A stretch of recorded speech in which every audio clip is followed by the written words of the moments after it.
All right, let's get right into it. Today, we're not doing a sermon. Instead, we're going to dissect something incredibly raw and powerful, Psalm 10.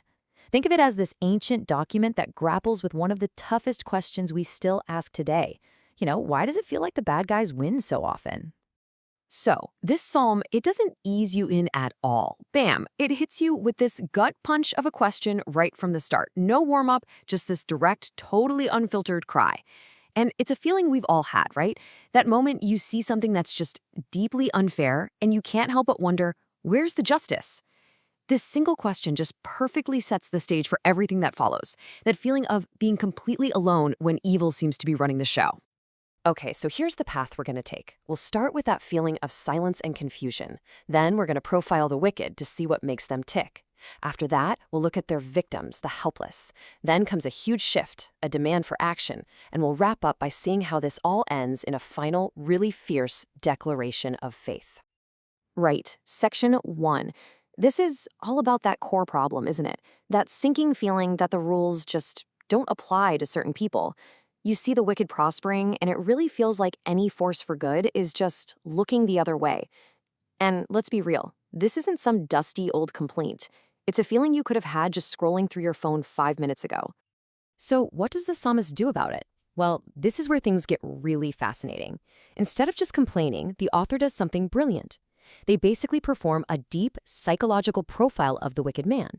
The goal here isn't just to list off bad deeds, but to actually get inside their head and understand how they think. And just look at how specific this profile is. We're not talking about some vague cartoon villain here. The wicked man is defined by what's going on inside, his arrogance, the way he boasts about his own greed, his total contempt for any kind of moral authority. The text literally says there's no room for God in his thoughts. He is the one and only center of his own universe. That's it. And get this, we even get a peek into his internal monologue. This is somebody who feels absolutely invincible. He's operating with this total sense of impunity, truly believing he is untouchable. That the rules that bind everybody else, they just don't apply to him. And this is really the peak of his arrogance. I mean, it's one thing to think you're above the laws of society, right? But it's a whole other level to believe you're invisible to cosmic justice itself. He genuinely believes no one is watching. And because of that, anything goes. This right here is the philosophical core of his entire worldview.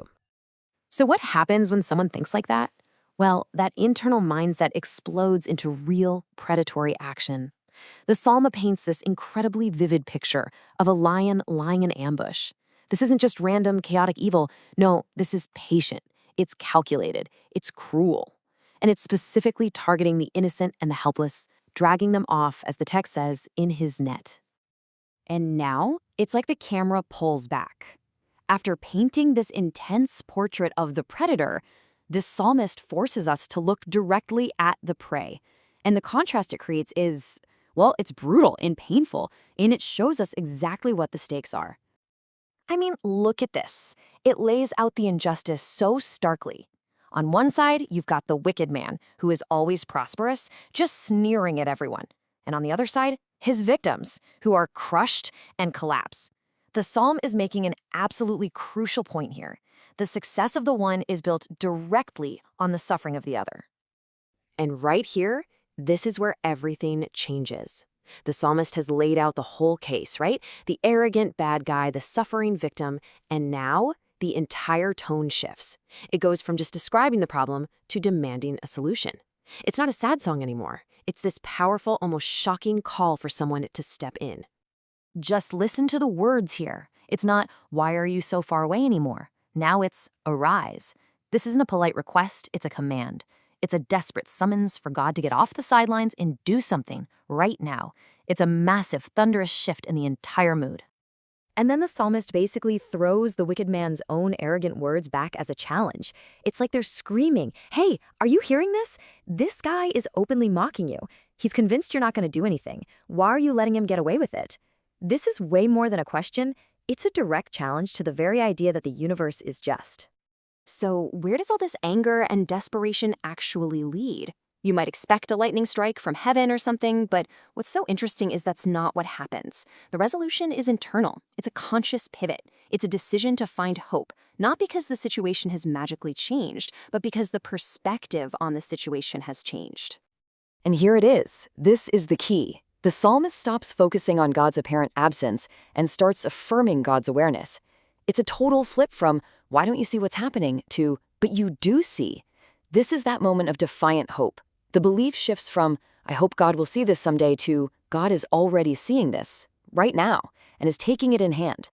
And this hope isn't passive at all. It's an active process, and it's even broken down into these 3 clear steps. First, the Lord hears the desire of the afflicted. Second, the Lord encourages them, gives them strength. And finally, the Lord defends the fatherless and the oppressed. It's this vision of justice as a constant, ongoing thing. And this is the ultimate declaration that anchors the entire psalm. After all that doubt, all that pain and anger, the psalmist lands on this one unwavering statement. It's the final assertion that no matter how things look on the surface, there is a higher, just authority in charge. So think about that. The psalm that started with that heartbreaking question, why do you stand so far off? It ends with this incredibly powerful vision of hope, a future where the oppressor's power is finally broken, and where, as it says, mere earthly mortals will never again strike terror.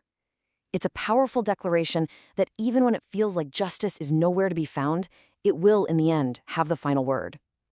And that really leaves us with something to think about, doesn't it? When it really seems like injustice is winning, where do you find hope? What Psalm 10 seems to suggest is that hope isn't found by pretending the darkness isn't there. It's found by staring right at it, calling it out for what it is, demanding action, and then making a conscious, fierce choice to believe in a justice you can't yet see. And that process, well, it feels just as relevant today as it must have thousands of years ago.